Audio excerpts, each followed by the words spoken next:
धीरेन्द्र शास्त्री ने पीएम मोदी को बताया भाई, हिंदू एकता पर दिया जोर। मोदी जी से आपके संबंध कैसे हैं? बहुत प्यारे हैं भाई के रूप में कि ऐसा प्रधानमंत्री देश को मिलना बहुत मुश्किल है।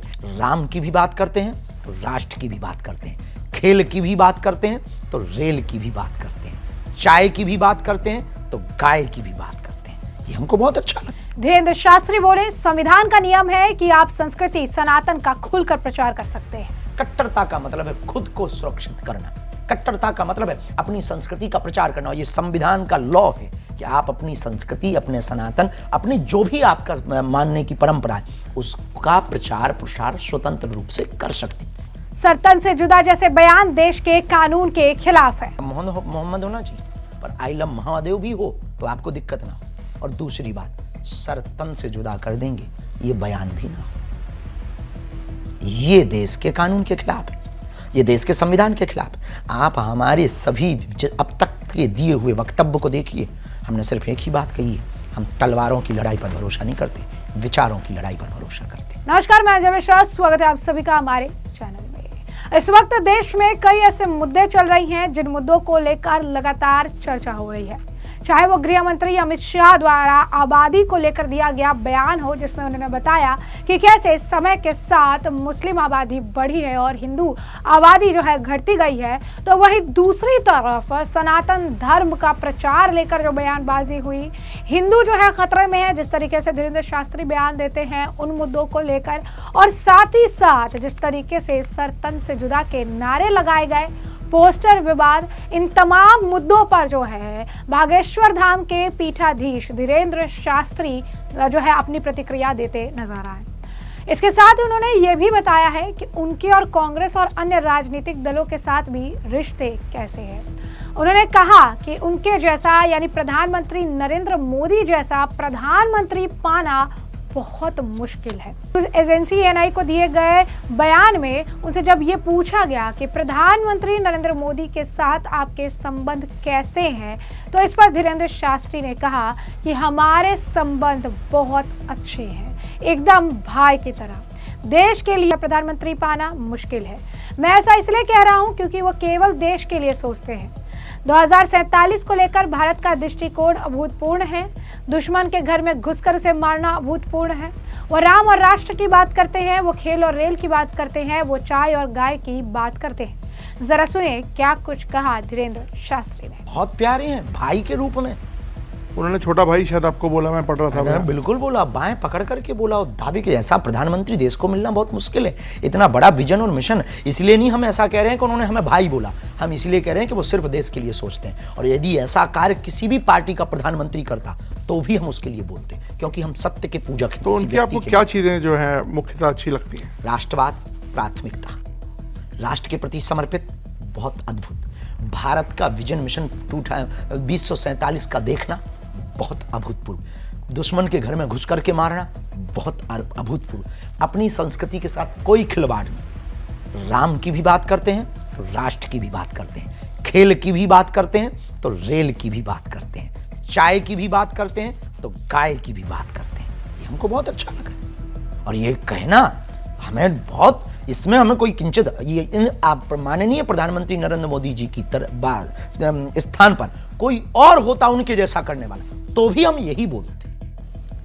तो जैसा कि आपने सुना प्रधानमंत्री नरेंद्र मोदी की, तो उन्होंने तारीफ की ही, साथ ही साथ अन्य राजनीतिक दलों से अपने संबंध पर भी उन्होंने बयान दिया। कहा इस देश में किसी भी राजनीतिक दल ने हिंदुत्व का ठेका नहीं लिया है। हमारा किसी दल से कोई गठबंधन नहीं, सभी राजनीतिक दल हमारे हैं क्योंकि सभी दलों में हिंदू है। कांग्रेस से मेरे संबंध भी अच्छे हैं।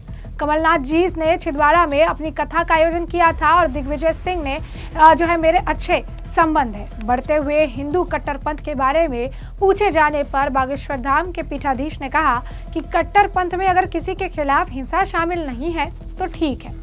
कट्टरपंथ का मतलब हिंसा नहीं है, इसका मतलब है अपनी रक्षा करना। कट्टरपंथ के नाम पर अगर आप गला काटते हैं, मंदिर मस्जिद तोड़ते हैं, देवताओं के झंडे फाड़ते हैं, रामचरितमानस और रामायण जलाते हैं, राम के अस्तित्व का प्रमाण मांगते हैं, तो ये मूर्खता है।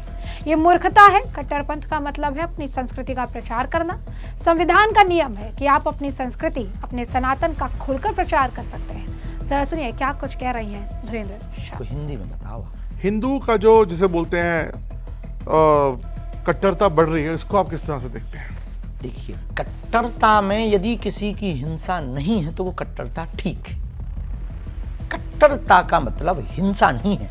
कट्टरता का मतलब है खुद को प्रोटेक्ट करना, खुद को प्रोटेस्ट करना, खुद को सुरक्षित करना।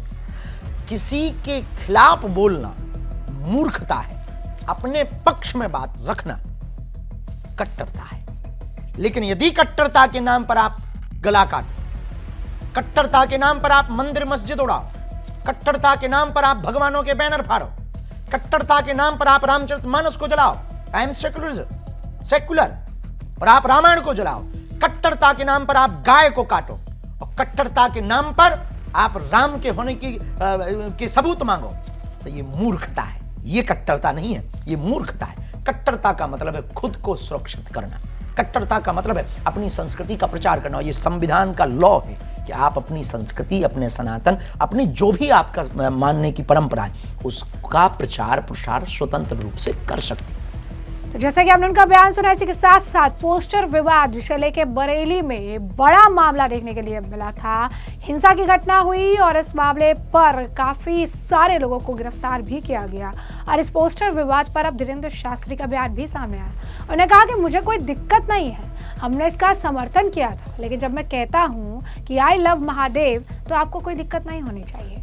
दूसरी बात, सर्तन से जुदा जैसे बयान मत दीजिए, देश के कानून के खिलाफ है, देश के संविधान के खिलाफ है। हमारे अब तक के सारे बयान देखिए, हमने सिर्फ एक ही बात कही है, हम तलवारबाजी में विश्वास नहीं रखते, हम विचारों की लड़ाई में विश्वास रखते हैं। तो इस बयान पर और क्या कुछ कह रहे हैं वो सुनिए। कोई बोलता है आई लव मोहम्मद, तो उससे क्या दिक्कत है? या आई लव महादेव, तो क्या दिक्कत क्या है? बिल्कुल भी दिक्कत नहीं, हमने तो सपोर्ट किया। आई लव मोहम्मद होना चाहिए, पर आई लव महादेव भी हो तो आपको दिक्कत ना हो। और दूसरी बात, सर्तन से जुदा कर देंगे, ये बयान भी ना हो। ये देश के कानून के खिलाफ है, ये देश के संविधान के खिलाफ है। आप हमारे सभी अब तक के दिए हुए वक्तव्य को देखिए, हमने सिर्फ एक ही बात कही है, हम तलवारों की लड़ाई पर भरोसा नहीं करते, विचारों की लड़ाई पर भरोसा करते।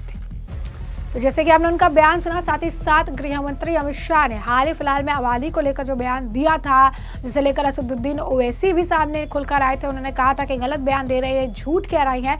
लेकिन अब धीरेन्द्र शास्त्री का भी कहना है कि समय के साथ जिन लोगों की आबादी 4% थी, 6% थी, अब वो कितनी ज़्यादा बढ़कर जो है हो गई है। तो वही हमारा जो 90% आप कह सकते हैं आबादी थी, वो अब घट गई है, और ये बहुत कम समय में देखने के लिए मिला है। तो हिंदू खतरे में है, ये बोलने में कोई भी आपत्ति नहीं है। उन्होंने बताया तमाम चीजों को लेकर, जरा सुनिए क्या कुछ कह रहे हैं आबादी के बारे में। तो मैं आखिरी की तरफ आ रहा हूँ क्योंकि समय आपके पास कम है। सर, हिंदू संगठित रहना, हिंदू राष्ट्र बनाना, लेकिन हिंदू, अगर हम एक तरह से सोचें, हिंदू खतरे में कहाँ है? और ये कंट्री तो एक सेकुलर कंट्री है ना, मतलब इसमें कोई डेमोग्राफी जो है यहाँ की, तो वो तो सब मतलब एक तरह से देखा जाए तो मिक्स ही है ना सर। हिंदू सेकुलर कंट्री नहीं है, बनाई हुई है। नंबर 2, हिंदू खतरे में ही है क्योंकि लगभग 8 राज्यों में हिंदू घट चुका। हिंदू खतरे में ही है, कोसी कला में सन 2012 में एक विशेष मजहब के व्यक्तियों के द्वारा हिंदू बेटियों को नंगा किया गया था। नंगा। हिंदू खतरे में ही है, नूह और मेवात में हिंदुओं को जलाया गया। हिंदू खतरे में ही है, बिट्टू बजरंगी जिसने यात्रा प्रारंभ की थी उसके भाई को जलाया गया। हिंदू खतरे में ही है, रामचरितमानस को सड़क पर जलाया गया। हिंदू खतरे में ही है, जम्मू कश्मीर से पलायन होकर के हिंदू भागे। हिंदू खतरे में ही है कि हिंदू पंजाब, हिंदू पश्चिम बंगाल, हिंदू केरल, हिंदू असम, हिंदू त्रिपुरा, हिंदू मेघालय में हिंदू होने पर गर्व नहीं कर पा रहा। हिंदू खतरे में ही है, संख्या हिंदू की घट रही है, वो 6 से 22% पहुंचने की कगार पर है और हम 90 से 80 के नीचे आ गए। तो जैसे कि आपने उनका बयान सुना, साथ ही साथ दिवाली पे पटाखे जलाने को लेकर कई लोग सामने आते हैं, ज्ञान देते हैं। ये कहते हैं कि पटाखे जलाने से जो है प्रदूषण हो जाएगा। इस मामले को लेकर भी धीरेन्द्र शास्त्री ने उन लोगों की बोलती बंद कर दी जिन्होंने दिवाली पर पटाखों पर बैन लगाने की मांग की या दिवाली पर पटाखे जलाने से प्रदूषण फैलते हैं, इस चीज को इंडोर्स किया। उन्होंने कहा कि हम इससे सहमत है कि पटाखे प्रदूषण फैलाते हैं, लेकिन पटाखे क्रिसमस के दिन भी तो फोड़े जाते हैं। 1 जनवरी को भी फोड़े जाते हैं। जब देश क्रिकेट मैच जीतता है तब भी फोड़े जाते हैं। क्या उससे प्रदूषण नहीं होता है? लेकिन आप हमारे हिंदू त्योहारों पर पटाखे फोड़े जाने का उपदेश क्यों देने लग जाते हैं?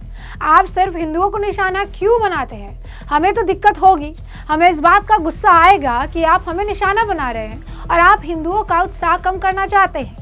जब हर समय, हर जगह, हर खुशी में पटाखे फोड़े जाते हैं तो दिवाली जैसे त्योहार पर पटाखे फोड़ने को लेकर उपदेश क्यों दिए जाते हैं? जरा सुनिए क्या कुछ कहा है बागेश्वर धाम के पीठाधीश धीरेन्द्र शास्त्री ने। किसी भाई साहब ने बयान दिया कि पटाखों से प्रदूषण होता। हम मानते हैं बिल्कुल होता है, लेकिन 25 तारीख को क्रिसमस डे को भी पटाखे फोड़े जाते, 1 जनवरी को भी पटाखे फोड़े जाते, नई साल पर भी। गाजा अभी लड़ रहा है, बम से भी प्रदूषण हो रहा है। रूस यूक्रेन लड़ा, उससे भी प्रदूषण हुआ। कोई नेता जीतता है, पटाखे फोड़ते हैं, उससे भी तो प्रदूषण होता है। देश में क्रिकेट जीतते हैं, पटाखे फोड़ते हैं, उससे भी तो प्रदूषण। लेकिन आप हमारे हिंदू त्योहारों पर ही पटाखे फोड़ने पर ज्ञान क्यों देते हैं? हमने ये निवेदन किया कि यदि आप ज्ञान दें तो हर बार दें, सबको रोकें। केवल हिंदुओं को टारगेट करेंगे तो उससे हमको भाई जलन होगी, खुन्नस होगी कि आप हमको टारगेट कर रहे हैं। हमारे हिंदुओं के त्योहारों को आप डिमोशन करना चाहते हैं, उसको डिमोटिवेट करना चाहते हैं हिंदुओं के उत्साह को। तो जैसा कि आपने बयान सुना, उन्होंने तमाम मुद्दे पर जो है खुलकर बात की, चाहे वो धर्म हो, क्षेत्रवाद हो, या फिर अगर आप कहेंगे आबादी से जुड़ा मुद्दा हो या पोस्टर विवाद हो, सब पर उन्होंने बेबाकी से अपनी बात रखी है। और अब इस पूरे मामले पर आपकी भी जो राय हो हमें कमेंट सेक्शन में कमेंट करके जरूर से जरूर साझा करिएगा। धन्यवाद।